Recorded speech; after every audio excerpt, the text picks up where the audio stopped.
సరే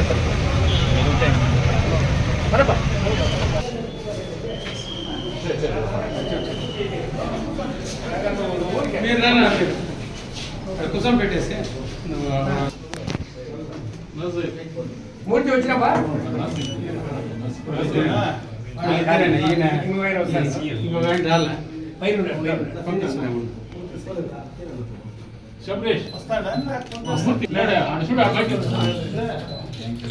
సక్రమంగా నడపండి. మీరు కూర్చోండి, అందరూ సన్మానించాలి, మళ్ళీ సన్మానించరు కూర్చునే అందరూ దయచేసి కూర్చోవాలా. సన్మానించేది మళ్ళీ ఉంటుంది. దయచేసి అందరూ కూడా కూర్చోవాలి. మీటింగ్ స్టార్ట్ అయింది కాబట్టి మీటింగ్ అయిపోయాక దయచేసి మీరు అందరూ కూడా సన్మానించవచ్చు. దయచేసి ఇంకా ఇక డైరెక్ట్ ముందు ప్రోగ్రామ్ కూడా ఉంది కాబట్టి ముందు దయచేసి కూర్చోవాలి అందరూ కూడా.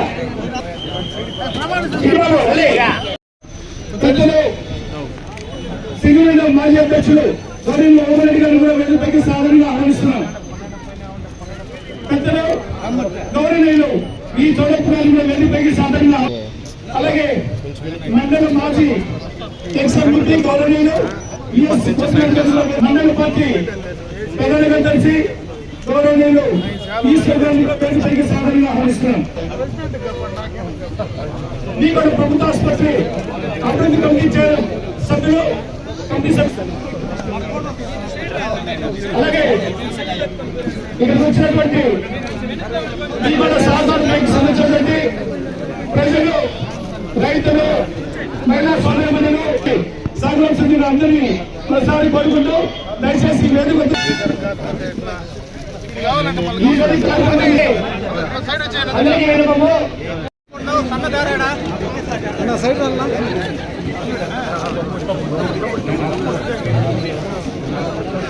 Side నిల్చుకోండి sir.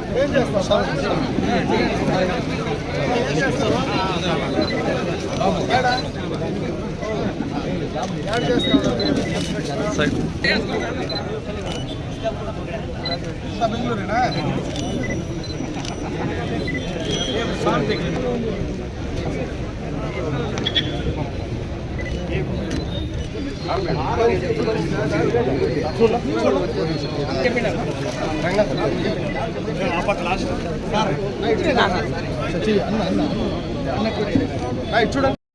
సభ్యులుగా మూర్తి జయన్న గారు, అదేవిధంగా వేదిక పైనటువంటి ఇతర కూటమి పార్టీకి సంబంధించినటువంటి నాయకులందరికీ, ఈ కార్యక్రమంలో భాగస్వాములైనటువంటి సోదరి మనులందరూ కూడా నా హృదయపూర్వక నమస్కారం.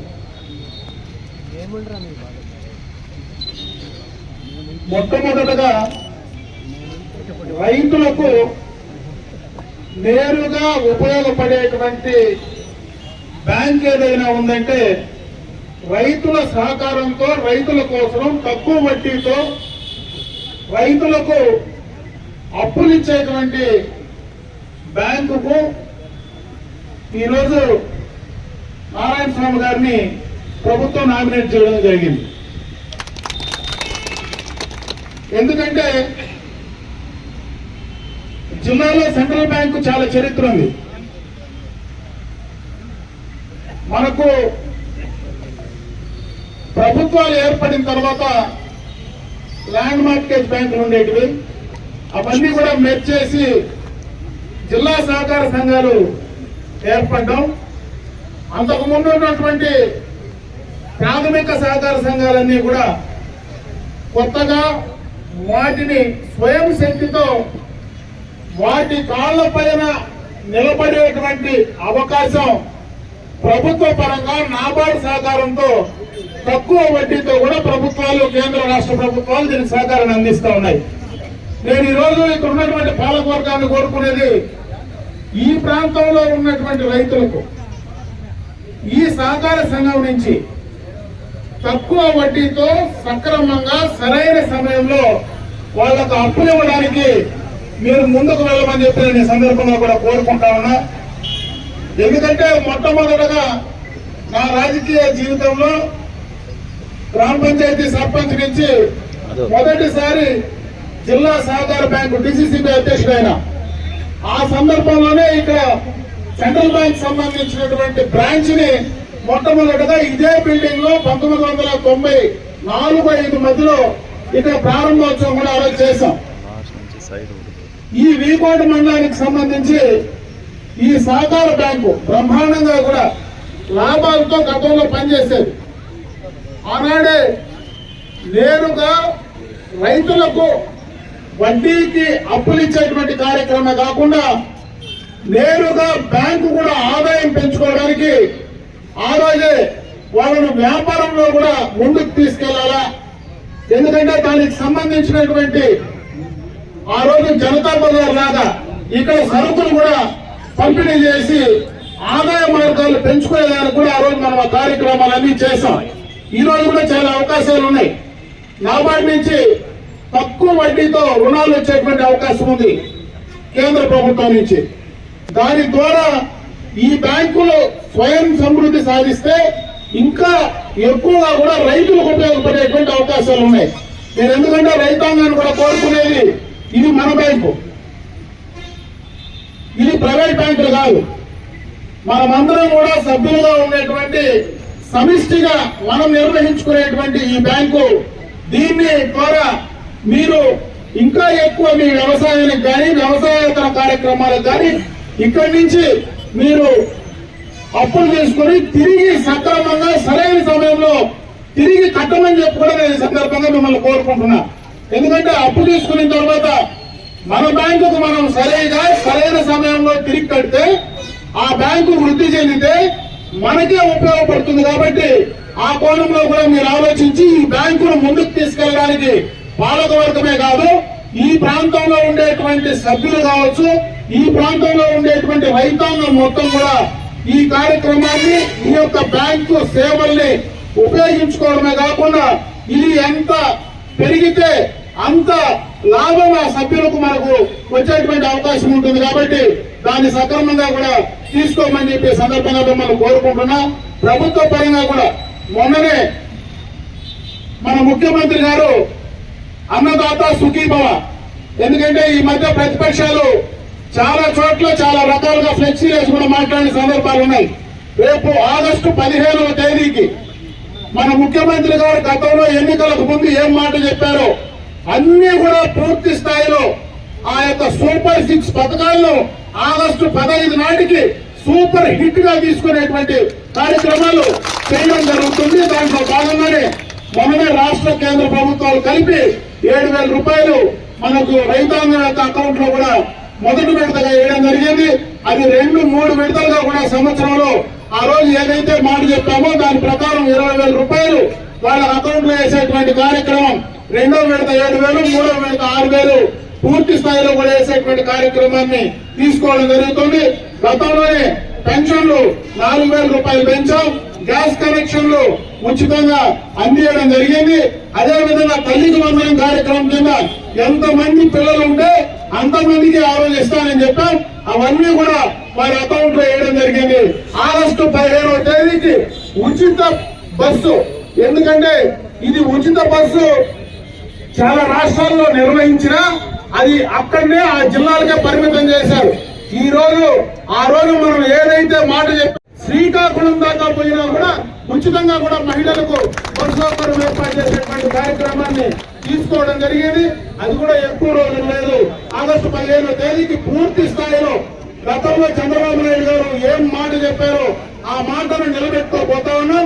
ఇది కూడా నేను ఎందుకు చెప్తున్నానంటే గత 5 సంవత్సరాల్లో అప్పటి వైఎస్ఆర్ కాంగ్రెస్ పార్టీ ప్రభుత్వం జగన్మోహన్ రెడ్డి గారి నాయకత్వంలో రాష్ట్రం మొత్తం కూడా దివాలా కిందకి తీసుకురావడం జరిగింది. అన్ని రకాలుగా కూడా మరి ఈ రోజు ఒక్కొక్కటి వెలుగులోకి వస్తూ ఉంటే ఈ రోజు లిక్కర్కి సంబంధించినటువంటి ఏ రకంగా ఈ రోజు మద్యం పైన వాళ్ళు ఎంత దోచుకున్నారనేది కూడా అర్థం చేసుకుంటా ఉన్నారు. ఎంతమంది ఆరోగ్యాలు నాశనమయ్యాయో, ఎంతమంది ఆరోగ్యాలు ఈ రోజు పాడు చేసుకున్నారో ఈ రోజు ఒక్కటొకటి కూడా అర్థమవుతా ఉంది. గతంలో చూసాం. గతంలో ఎప్పుడు వీకోట్లోకి వచ్చినా మనకి బార్డర్లో ఉండేటువంటి ప్రాంతం. గతంలో ఎప్పుడు వచ్చినా మనం మాట్లాడేటప్పుడు అయ్యా మందు తాగాలంటే కర్ణాటకకు పోయి తాగాలా, డబ్బులంతా కూడా కర్ణాటకకు తీసుకెళ్లిపోతా ఉన్నారు. ఈ రోజు మన రాష్ట్ర ఆదాయం మొత్తం ఆడిపోతా ఉందంటున్నాడు. ఈ రోజు నిన్ననే కర్ణాటక గవర్నమెంట్ నిన్ననే మాట్లాడింది. కోలార్ జిల్లాలో పూర్తిగా కూడా దీనికి సంబంధించినటువంటి ఆదాయం పూర్తిగా పోయింది. ఆంధ్రాలో మంచి నాణ్యమైనటువంటి మద్యం, ఏ ఆరోగ్యానికి హాని కలగకుండా ఉండేటువంటి మద్యాన్ని పంపిణీ చేస్తూ ఉన్నారు. కాబట్టి మా జిల్లా నుంచి, మా రాష్ట్రం నుంచి కూడా ఆంధ్రాకి వెళ్లి అక్కడ తాగేటువంటి పరిస్థితి ఉందంటే ఈ రోజు ఏ రకంగా పారదర్శకంగా ఈ ప్రభుత్వం చేస్తా ఉంది. గతంలో ఏ రకంగా నాశనం చేశారో, గతంలో ఏ రకంగా పెట్టుబడిదారులను తరిమి కొట్టారో, గతంలో ఏ రకంగా మరి అన్ని రకాలుగా మైనింగ్ అన్నిట్లో కూడా దోచుకున్నారో, వాటినన్నింటినీ కూడా ఒకటొకటే కూడా స్ట్రీమ్ లైన్ చేసుకుంటూ రాష్ట్రానికి సంబంధించినటువంటి పోలవరం ప్రాజెక్టు కానీ, అమరావతి లాంటి కార్యక్రమాలు కానీ, ఈ రోజు కుప్పానికి నీళ్లు తీసుకొచ్చేటువంటి కార్యక్రమాలు కానీ, గతంలో ఏవైతే నిలిపేసి చేశారో వాటినన్నింటినీ పూర్తి చేయడమే కాకుండా గ్రామీణ ప్రాంతంలో రహదారులకు సంబంధించి కానీ అన్ని రకాలుగా కూడా పారదర్శకంగా ఈ ప్రభుత్వం ముందుకు వెళ్తా ఉందనేటువంటి విషయాన్ని ఈ సందర్భంగా మీ దృష్టికి తెస్తూ ఈ రోజు ఈ మంచి కార్యక్రమం మన వీకోట మండలంలో ఇక్కడ ఉన్నటువంటి పాలక వర్గాన్ని ఈ రోజు నుంచి కూడా ప్రమాణం స్వీకారం ఇప్పుడే చేయబోతారు. చేసిన తర్వాత నారాయణ స్వామి కూడా 2 మాటలు మాట్లాడాల్సిందిగా కూడా నేను కోరుకుంటున్నా. ప్రమాణ స్వీకారం అయిపోయిన తర్వాత ఆయన చేత ప్రమాణ స్వీకారం సెక్రటరీ గారు చేయిస్తారా?